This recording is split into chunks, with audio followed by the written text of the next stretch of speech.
சென்னை தாம்பரம் அருகே பெருங்களத்தூரில் உள்ள Prince nursery பள்ளி மூடப்பட உள்ளதாக குறுஞ்செய்தி வந்ததை பார்த்து அதிர்ச்சியடைந்த மாணவ மாணவிகளின் பெற்றோர் பள்ளியை முற்றுகையிட்டு போராட்டத்தில் ஈடுபட்டு வருகின்றனர். அந்த காட்சிகளை தற்போது பார்க்கலாம். இதுகுறித்து கூடுதல் விவரங்களோடு இணைகிறார் எமது செய்தியாளர் கந்தன். வணக்கம், விரிவான விவரங்கள்.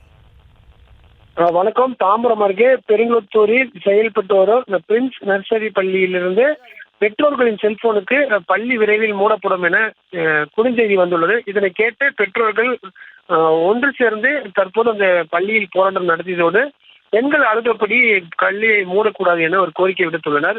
செங்கல்பட்டு மாவட்டம் தாம்பரம் அடுத்த பெருங்குளத்தூர் பகுதியில் பிரின்ஸ் நர்சரி என்ற பெயரில் ஒரு தனியார் பள்ளி 25 ஆண்டுகளுக்கு மேலாக இயங்கி வருகிறது. இந்த பள்ளியில் LKG முதல் 5ஆம் வகுப்பு வரை மாணவர்கள் பயின்று வருகின்றனர். இந்த நிலையில் பெற்றோர்கள் செல்போனுக்கு இந்த ஆண்டு கல்வியாண்டு முடிந்ததும் பள்ளி மூடப்படும் எனவும் உங்கள் குழந்தைகளை வேற ஒரு பள்ளிக்கு மாற்றிக் கொள்வது என குறுஞ்செய்தி வந்துள்ளது. இதனை கேட்டு அதிர்ச்சியடைந்த பெற்றோர்கள் உடனடியாக பள்ளி நிர்வாகத்திடம் கேட்டபோது தாளாளருக்கு உடல்நிலை சரியில்லாத காரணத்தால் பள்ளி மூடப்படுகிறது என தெரிவித்துள்ளனர். இதனை கேட்டு பெற்றோர்கள் அனைவரும் ஒன்று கூடி நேரடியாக பள்ளிக்கு வந்து முற்றுகையிட்டனர். அதே நேரத்தில் பள்ளியை மூடக்கூடாது, பள்ளியை வந்து திறக்க வேண்டும், மாணவர்கள் வயிற்றில் அடிக்கக்கூடாது என தொடர்ந்து போராட்டம் நடத்தினர். ஒரு கட்டத்தில் பெண்கள் அழுதபடியே இந்த அதாவது RTE மூலம், அதாவது தகவல் உரிமை சட்டத்தின் மூலம் தங்கள் மாணவர்கள் பயின்று வருவதாகவும் இதனால் வந்து அரசு பாதி தொகையை கட்டிய நிலையில் தற்போது இந்த பள்ளியை மூடினால் எங்க குழந்தைகள் பள்ளியின் அதாவது படிப்பு வந்து கேள்விக்குறியாகும். எனவே தொடர்ந்து இந்த பள்ளியை வந்து இவர்கள் நடத்த வேண்டும் என்றும் போராட்டம் நடத்தினர். அதே நேரத்தில்